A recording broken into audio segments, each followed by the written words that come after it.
यशोमती मैया के नंद लाला।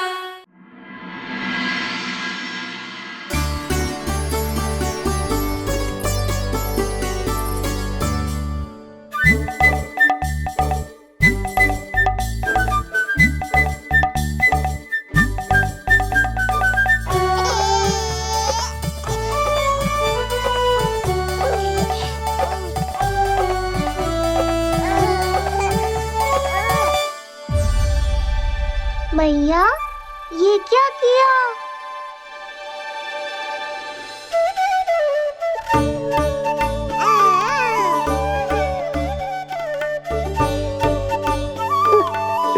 लगता है इसे माखन से अधिक ही प्रेम हो गया है। सावधान यशोदा, कहीं बड़ा होकर माखन चोर ना बन जाइए। माखन चोर क्यों बनेगा मेरा लल्ला? माखन की कोई कमी है क्या हमारे घर में? जितना माखन चाहिए उतना माखन खिलाऊंगी मैं अपने लल्ला को। पर मैया, अभी तो थोड़ा सा भी नहीं चखा रही हो। ये ले। लो, ये भी दाऊ को दे दिया। सुबह तो बोल रही थी कि मैं आपको प्रेम नहीं करता, उल्टा आप अपना सारा प्रेम बलदाऊ पर लुटा रही हो।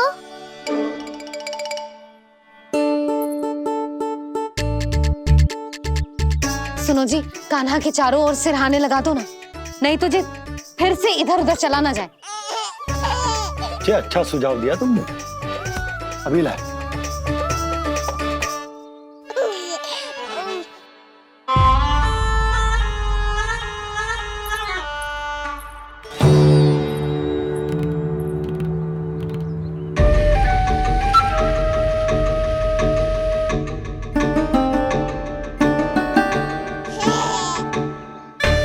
इस बालक का वध करके जब मैं मथुरा वापस लौटूंगा तो प्रभु कंस मुझे अपना विशेष विश्वास पात्र तो बनाएंगे ही, पर क्या पता प्रधानमंत्री भी बना दे।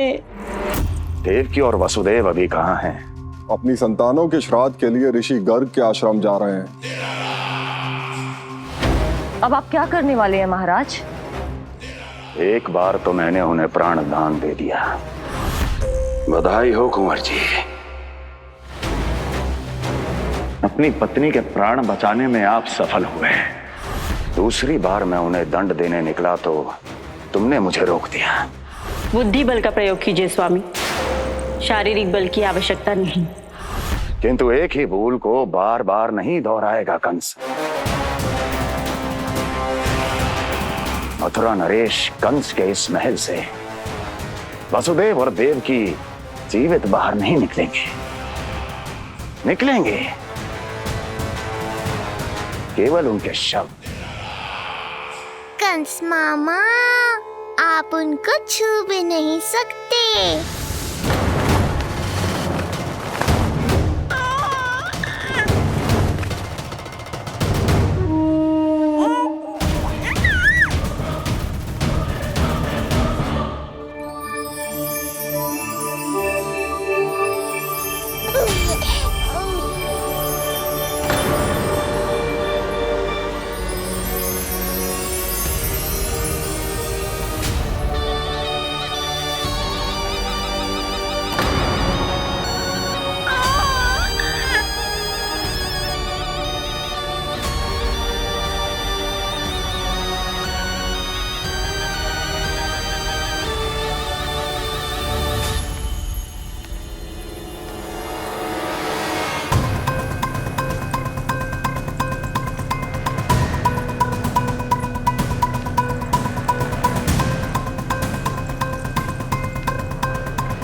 ये क्या हो रहा है?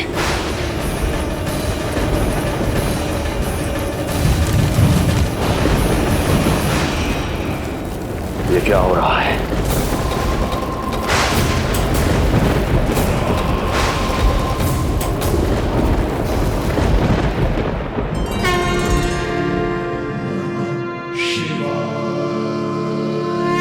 क्या हुआ प्रभु?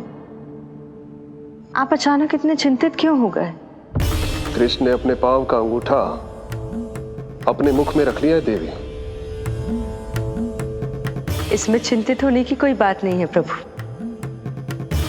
ऐसा तो हर बालक कभी ना कभी करता ही है। तो सखा कोई साधारण बालक नहीं है देवी पार्वती, तो भगवान है। यदि वो ऐसे ही अपने अंगूठे को मुख में रखकर खेलते रहे तो अवश्य ही आ जाएगी। कौन आ जाएगी प्रभु? प्रलय आ जाएगी देवी, प्रलय आ जाएगी देवी। हे नारायण, ये क्या हो रहा है?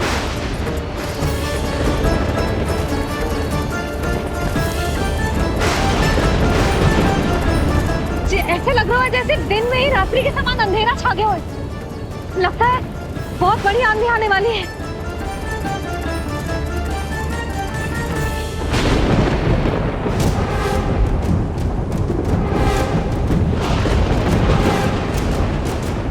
ये भीषण आंधी, ये मूसलाधार वर्षा, तुम दोनों ने ऋषि गर्ग के साथ मिलकर अवश्य कोई योजना बनाई है ना? बोलो बोलो, क्या है वो योजना? बोलो।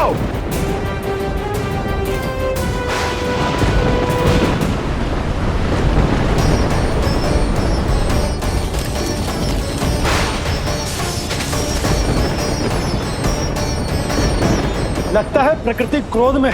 मैं जाकर गौशाला संभालता हूँ, कहीं कोई हानि ना हो जाए। तुम बालकों को भीतर ले जाओ।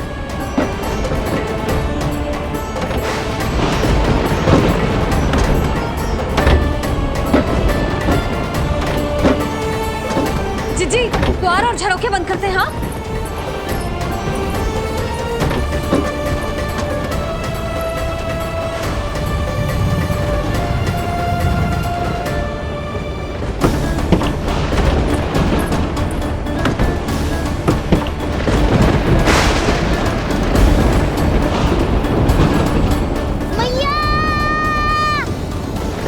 लल्ला, चल अंदर चल के खेल।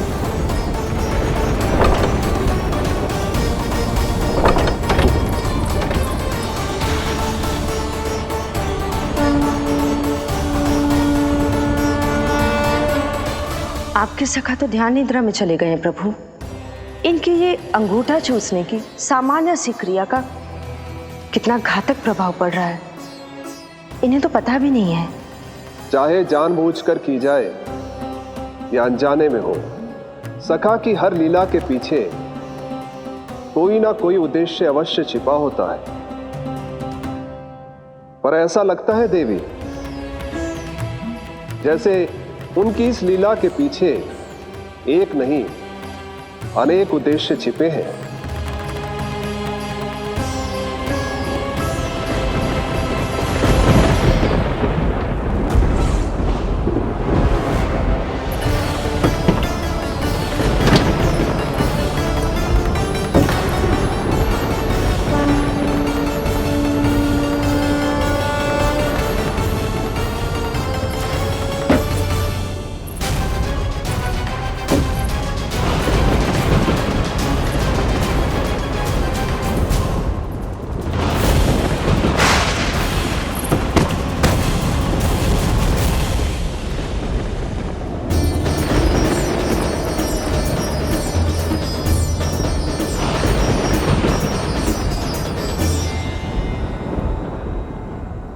देख रही हो चिंची, प्रसाद ना मिली खाने को, तुझे पांव का अंगूठा ही चूसने लग गयो।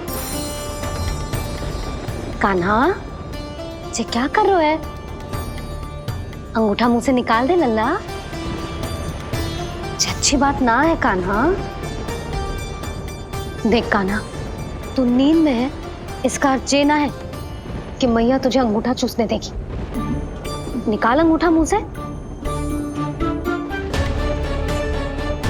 आज तो बड़ी शीघ्र इतनी गहरी निद्रा में सो गए हो तुम।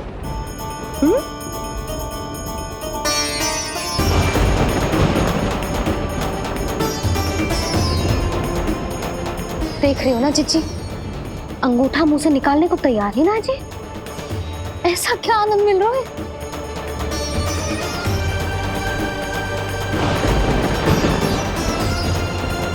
अधिक बल भी ना लगा सकती, अत्यधिक नींद में है, कहीं इसकी आंख ना खुल जाए। रानी भाभी, लगता है तीव्र वर्षा होने वाली है। मैं और भोला भैया के साथ अगले निकल रहे हैं। हो सकता है उन्हें हमारी आवश्यकता हो। हाँ हाँ चलो बोला। चिच्ची, तीव्र वर्षा आरंभ होने से पहले आप और बड़गांव निकल जाओ। ठीक है, किंतु तुम भी सतर्क रहना। हाँ, आप भी ध्यान से जाओ।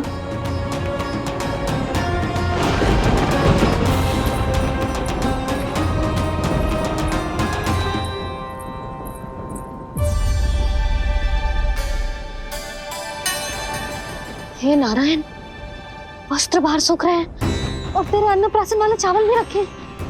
भीतर करना होगा ना चिचान की भी।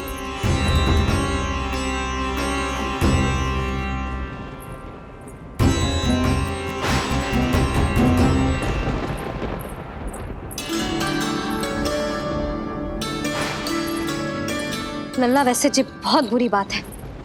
अंगूठा मुंह से बाहर निकाल। केवल 2 दिवस में तेरा अन्नप्राशन है, फिर सब खाइयो। तनिक धैर्य रख। गुड़ तो प्रभु, स्वयं कृष्ण की मैया इनका अंगूठा नहीं निकाल पाई, तो अब और कौन निकालेगा? कैसे रुकेगी ये प्रलय? इसका एक ही अर्थ है देवी, अभी लीला समाप्त होने का समय नहीं हुआ। अभी तो कहना तो ये चाहिए कि लीला अभी पूरी तरह से आरंभ ही नहीं हुई है।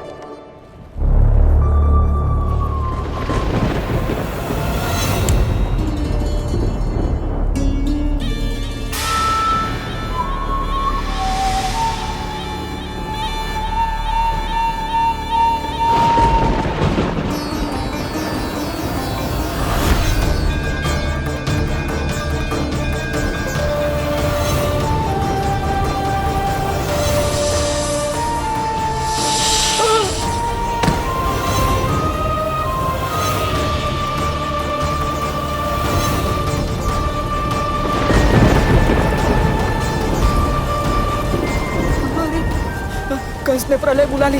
कंस ने प्रलय बुला ली।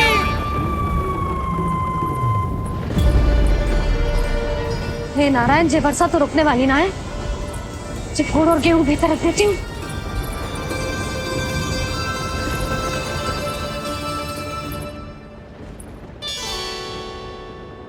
जे देख रहे हो गुड़, जे तेरे अन्नप्राशन के पकवानों के लिए ही है। कैसे कैसे करके बचा के लाई हूँ, कुछ पता भी है तुझे? और तू है कि जे अंगूठा ही चूसे जा रहा है। हाँ नहीं तो। किंतु आज प्रलय भी आ जाए तो कंस की तलवार का वार रोकने में असमर्थ होगी। कंस के साथ विश्वासघात किया है, दंड तो मिलेगा। महाराज, वायुमंडल में अचानक आए इस परिवर्तन का हमसे कोई लेना देना नहीं है। हम तो बस अपनी संतानों के श्राद्ध के लिए जा रहे थे। मूर्ख हूं मैं, मूर्ख हूं मैं। कंस एक मूर्ख है, मूर्ख हूं मैं। अब अच्छी तरह जानता हूं मैं, श्राद्ध केवल एक बहाना है।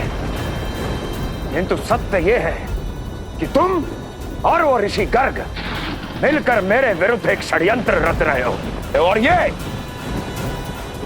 तुम्हारी योजना है। भैया, ये आप क्या कह रहे हैं? कैसा षड्यंत्र, कैसी योजना?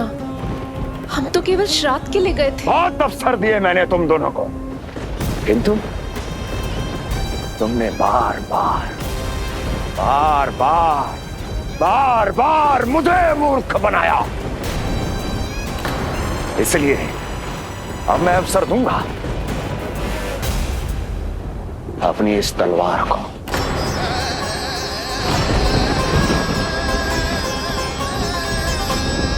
येन केन प्रकारेण साम दाम दंड भेद, कोई ना कोई युक्ति लगाकर मैं तुम्हारे उस बालक का वध कर ही दूंगा। पर उस क्षण का साक्षी बनने के लिए अब तुम दोनों को जीवित नहीं छोड़ूंगा मैं।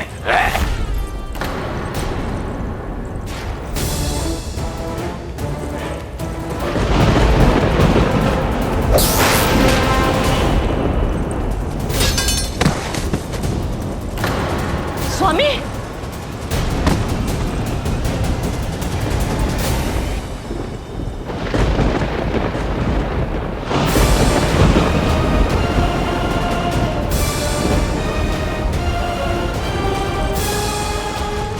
तेरा काल तेरी प्रिय बहन के गर्भ से उसकी 8वीं संतान बनकर जन्म लेगा और तेरा विनाश करेगा, विनाश करेगा, विनाश करेगा।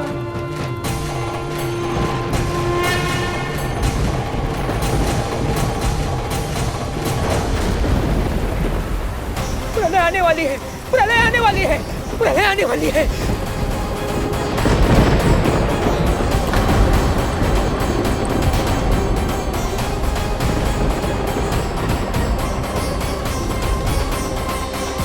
यदि कंस को रोकना, अपने माता पिता की रक्षा करना और चपलासुर के ब्रह्म को मिटाना ही इस लीला के उद्देश्य थे, तो ये सभी उद्देश्य पूरे हो चुके हैं प्रभु।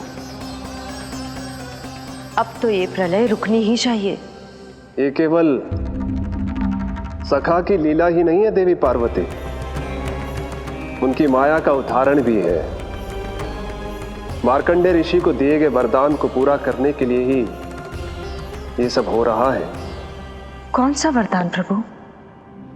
प्रभु की माया को साक्षात अपनी आंखों से देख पाने का वरदान।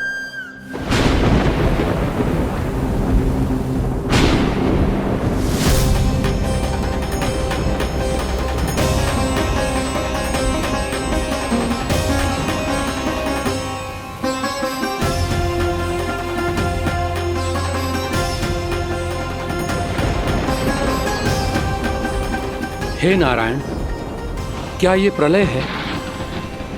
क्या संसार समाप्त हो रहा है? तो फिर मुझे मिले इस जीवन का क्या अर्थ है?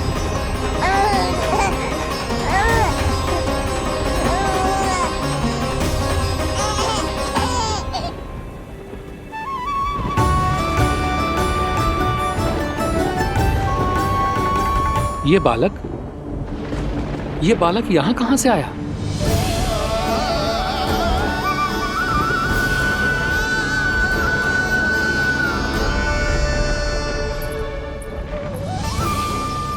सोते हुए कितना निर्दोष लगता है जी। चारों ओर जल ही जल है, सब कुछ प्रलय में नष्ट हो रहा है, किंतु ये कितना निश्चिंत है ये। परंतु ये अद्भुत बालक है कौन?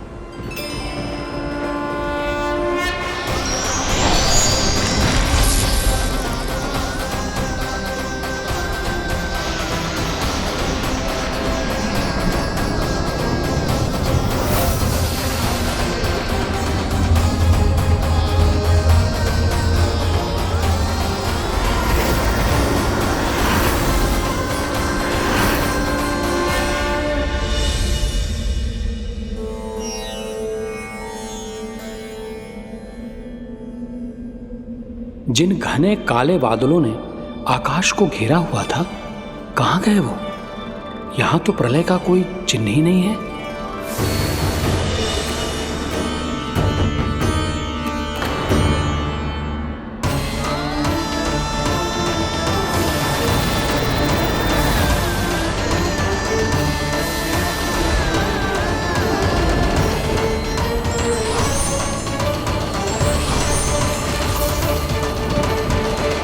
ये आप ही की माया थी ना प्रभु? मुझे इसका साक्षी बनाने के लिए आपका बहुत बहुत धन्यवाद। परंतु इसका अर्थ क्या है प्रभु?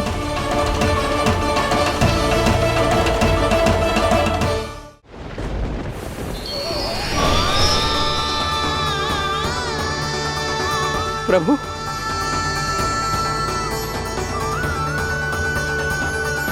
इसका अर्थ ये है कि ये मानव संसार वट वृक्ष पर स्थित है और मानवों का जीवन काल वट वृक्ष के पत्ते पर विश्राम करती एक जल की बूंद के समान होता है।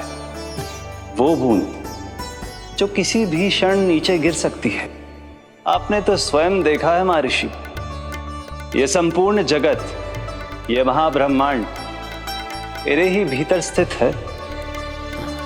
ये उदाहरण है इस बात का कि जो दिखता है उसके कई स्वरूप होते हैं। जो आज आप देख रहे हैं वो पहले भी हो चुका है और आगे भी होगा। सब कुछ एक माया है। प्रलय का होना, जीवन का होना, दुख, सुख, सब एक भ्रम है। ठीक उसी प्रकार जिस प्रकार एक जलाशय में दिखने वाला प्रतिबिंब आपकी वास्तविकता नहीं बल्कि एक भ्रम होता है। इसलिए मनुष्य को सदैव ध्यान रखना चाहिए कि जीवन में कोई भी संकट क्यों ना आए, वो इस प्रलय की तरह केवल एक भ्रम ही होता है। ऐसे समय में जो संकट के सामने झुक जाते हैं या अधर्म का साथ देते हैं, वह स्वयं को उस भ्रम रूपी प्रलय में डुबोकर नष्ट कर लेते हैं।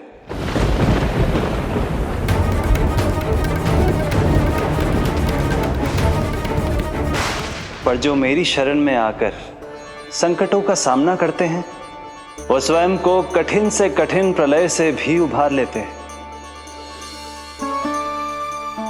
किंतु प्रभु, सभी व्यक्तियों में संकटों का सामना करने का साहस नहीं होता। कृपा करके आप कुछ ऐसा कीजिए जिससे आपके भक्तों को इतना बल मिले कि वो कठिन से कठिन परिस्थितियों का सामना भी सहर्ष कर सकें। मैं वरदान देता हूं महर्षि, पीपल के पत्ते पर बाल कृष्ण की इस छवि का स्मरण मेरे जो भी भक्त करेंगे उनके साथ मेरा आशीर्वाद सदैव बना रहे। वो चाहे कितनी भी कठिन परिस्थिति में क्यों ना फंसे, बाल कृष्ण की ये छवि उन्हें उससे उभर पाने में सामर्थ्य प्रदान करेंगे।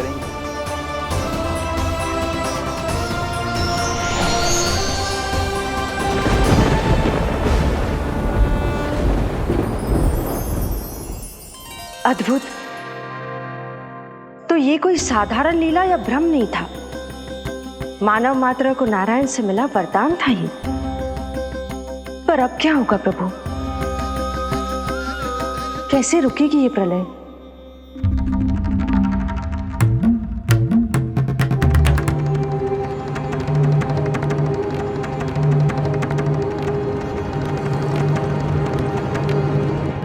क्या सोच रहे हैं प्रभु? क्या आप रोकेंगे ये सब? नहीं प्रिय, ये कृष्ण की माया है, वही इसे रोक सकते हैं। पर मैं अपने सखा से भेंट करने अवश्य जाऊंगा। पर पिछली बार की तरह बिना उपहार लिए नहीं।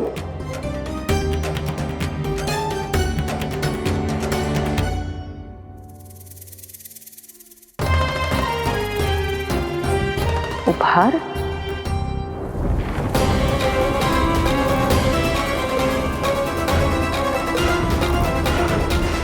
आप तो प्रलय का भी सामना करने के लिए तैयार थे ना भैया? अभी तो प्रलय भी नहीं आई और आपकी ये दशा हो गई। महाराज,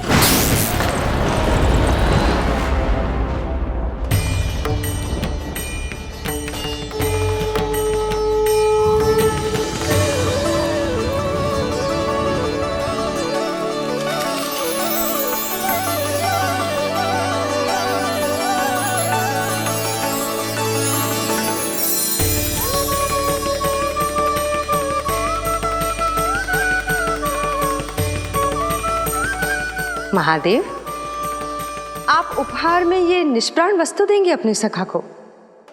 सही पहचाना देवी, पर उपहार देने से पहले इसे आकार दूंगा मैं, क्योंकि प्राण तो इसमें बालकृष्ण ही भरेंगे।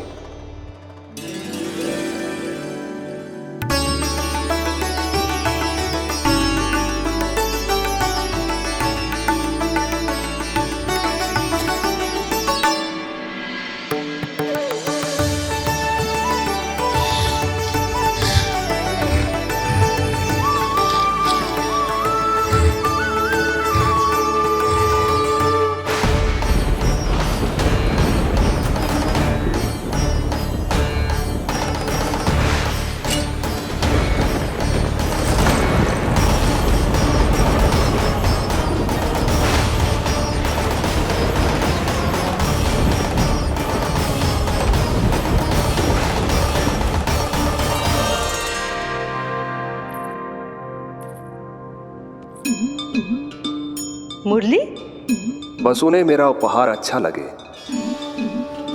यदि यशोदा मैया ने आपको अपने सखा से मिलने से फिर से रोक दिया तो? इस बार चुपचाप छिपकर उनकी दृष्टि से बचकर जाऊंगा देवी पार्वती, उन्हें पता ही नहीं चलने दूंगा। संभालिएगा प्रभु, यदि यशोदा मैया ने आपको पकड़ लिया तो लेने के देने पड़ जाएंगे महादेव।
जे रहे चावल, जानकी को कही थी मैंने भीतर रख दे, छोड़कर चली गई बाहर, कुछ भी याद ही ना रहते ऐसे।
कान्हा,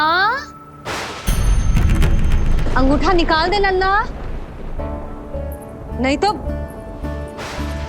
रुक जा, मुझे ही अंगूठा निकालना पड़ेगा तेरा। पूरे वस्त्र भीग गए मेरे, कहीं मेरे कारण इसका श्वास ना बिगड़ जाए। वस्त्र बदल के आ रही है मैया।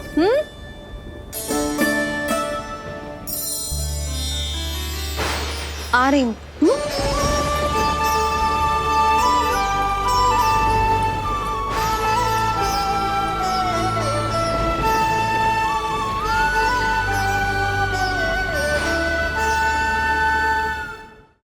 शासन की नींव भय होती है महाराज, और आपका पूरा साम्राज्य भय पर ही टिका हुआ है।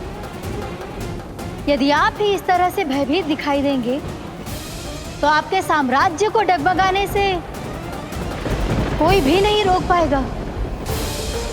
एक बार आपने ही कहा था ना कि अपनी दुर्बलता कभी किसी को मत दिखाओ। प्रजा को भयभीत कंस नहीं, भयानक कंस दिखना चाहिए, भयानक कंस। अब आप ये सिद्ध कर दीजिए कि भय आपके शत्रु का नहीं, आपका शस्त्र है। महाराजा धीराज, कंस का शस्त्र।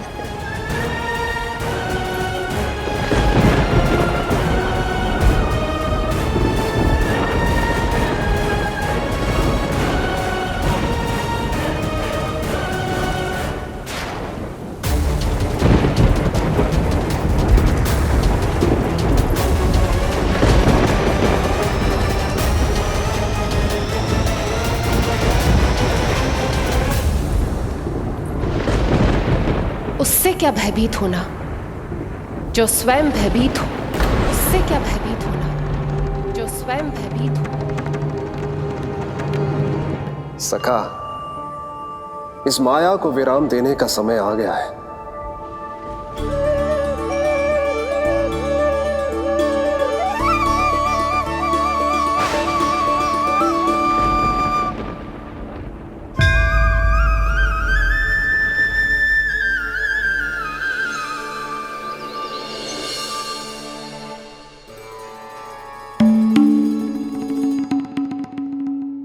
सभी आपके चरण धोकर उसका चरणामृत पीते हैं सखा, और आपने उसी चरण को अपने मुख में रख लिया। यही तो सखा, मैं इस तथ्य से चकित था, इसलिए सोचा एक बार अपने चरणामृत का स्वाद स्वयं भी चख ही लिया जाए। अब जो उपहार लाए हैं वो शीघ्र ही दे दीजिए। कहीं मैया ने आपको देख लिया तो आपको तो अनुभव है वो क्या क्या करने में सक्षम है। आपसे कुछ भी छुपाया नहीं जा सकता सखा।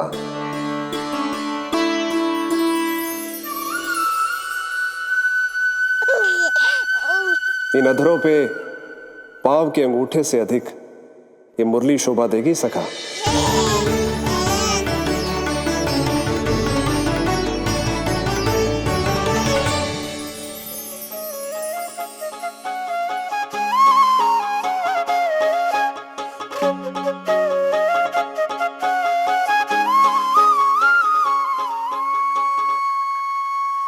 प्राण दे मोहे हाथ लगा के,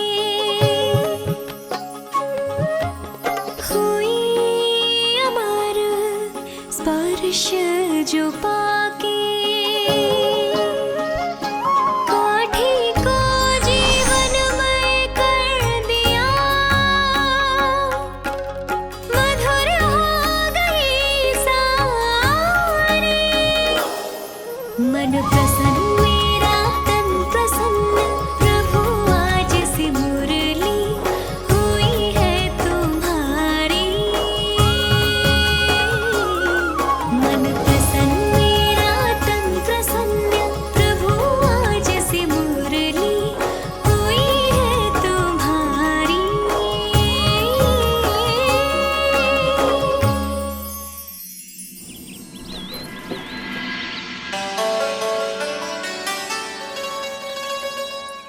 तुम्हारी भक्ति ने मेरा मन जीत लिया है मुरली। शीघ्र ही सारा संसार तुम्हें मेरे नाम से और मुझे तुम्हारे साथ से पहचानेगा।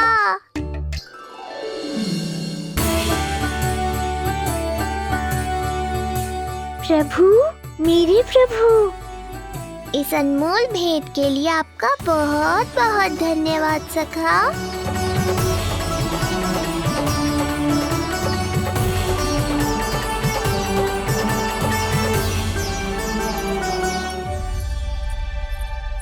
सखा, मैया,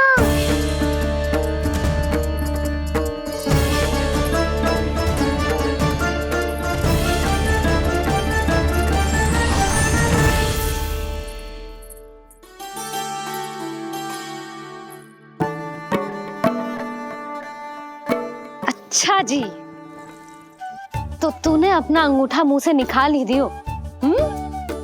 बड़ा उपकार कियो अपनी मैया पे।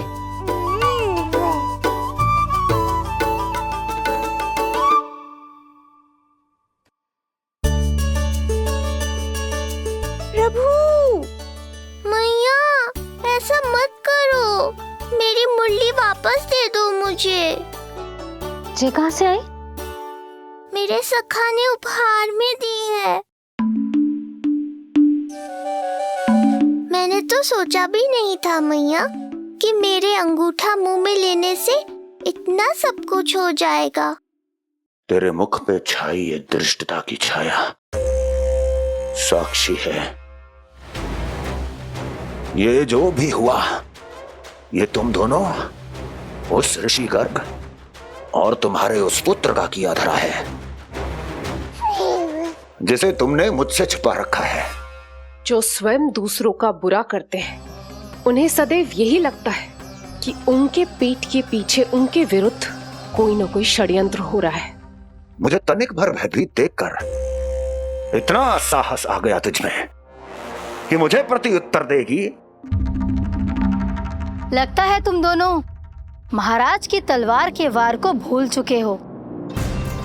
स्मरण करो, इतने वर्षों में इसने एक बार भी तुम्हें छुआ तक नहीं, लेकिन अनेकों बार तुम्हारे हृदय को रक्त रंजित कर चुकी है ये। मेरी इस तलवार ने तुम दोनों की 6 संतानों का रक्त चखा है, और अब एक और संतान के रक्त में स्नान करने वाली है ये। वो संतान जो गोकुल में पल रही है। बस कंस भैया बस, बस कंस भैया बस, बस कंस भैया बस।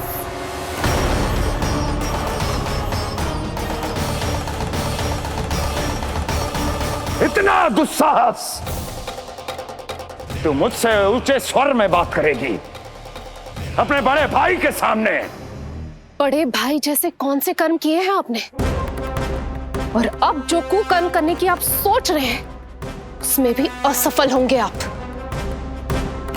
देवकी! नहीं स्वामी, आज मत रोकिए मुझे। बहुत सह चुके हैं हम, बहुत मौन रह लिए, परंतु आज इन्हें सत्य का पता चलना ही चाहिए। भैया, आपको क्या लगता है आप बहुत शक्तिशाली हैं, तो अपना भाग्य बदल सकते हैं? आप भगवान विष्णु का सामना कर सकते हैं।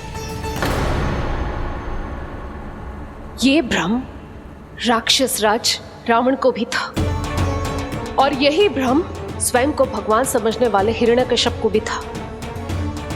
पर ना रावण के 10 शीश बचे और ना ही हिरण्यकश्यप का अस्तित्व। पेट चीर के उनके प्राण निकाल लिए थे भगवान ने। तो सोचिए भैया, आपकी क्या दशा करेंगे वो? मैं आज तक ये बात समझ नहीं पाई कि ये आपका अभिमान है या अज्ञान, जो आप भगवान विष्णु का सामना करने चले हैं। देवकी! इस क्रोध का आप कोई लाभ नहीं है भैया। अब तक मैं व्यर्थ ही आपसे भयभीत होती रही, परंतु अब और नहीं। जब हमारी रक्षा स्वयं भगवान विष्णु कर रहे हैं, तो फिर आपसे कैसा भय?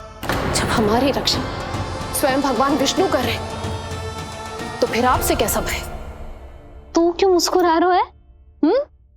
अब जे मत ही सोचना कि मैया फिर से अंगूठा चूसने देगी तुझे। अब उसकी आवश्यकता ही नहीं पड़ेगी मैया। पहले आकाशवाणी से सुना था, आज मैं दोहराती हूँ। आपकी मृत्यु भगवान विष्णु के अवतार द्वारा ही होगी। आपकी मृत्यु भगवान विष्णु के अवतार द्वारा ही होगी। आपकी मृत्यु भगवान विष्णु के अवतार द्वारा ही होगी।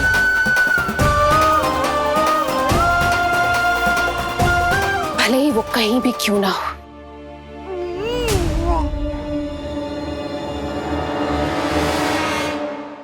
चाहे वो कहीं भी क्यों ना हो, मैं जानता हूं वो कहां है। देवकी, तूने बहुत बड़ी भूल कर दी मुझे चुनौती देकर। मैं चाहूं तो अभी इसी क्षण तुम दोनों का वध कर दूं, किंतु नहीं।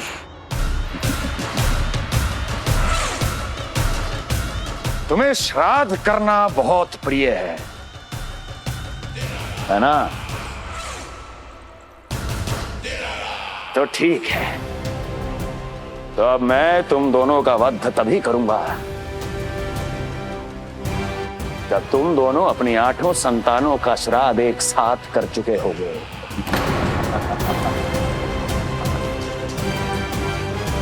श्राद्ध की तैयारियां करो।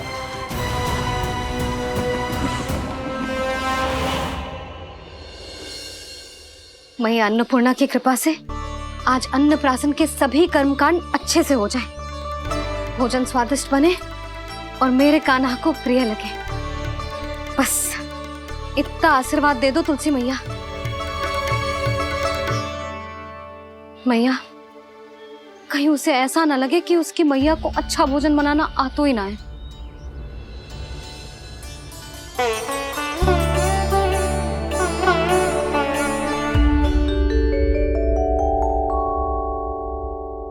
वाह मैया, इतने दिन तक तो कुछ खाने को दिया नहीं, और अब जब खाने का अवसर आया है तो व्यग्र हो रही हो। मेरे बारे में भी तो कुछ सोचिए प्रभु। 2 दिन से यहीं अटकी हूँ। अटकी नहीं हो मुरली, तुम तो लटकी हो प्रभु। हाँ हाँ मुरली, मुझे भी तुम्हारा साथ चाहिए, पर क्या करूं? मैया ने तुम्हें मेरी पहुंच से बहुत ऊपर लटकाया है। पर प्रभु, मैं अब तक पहुंचूं कैसे?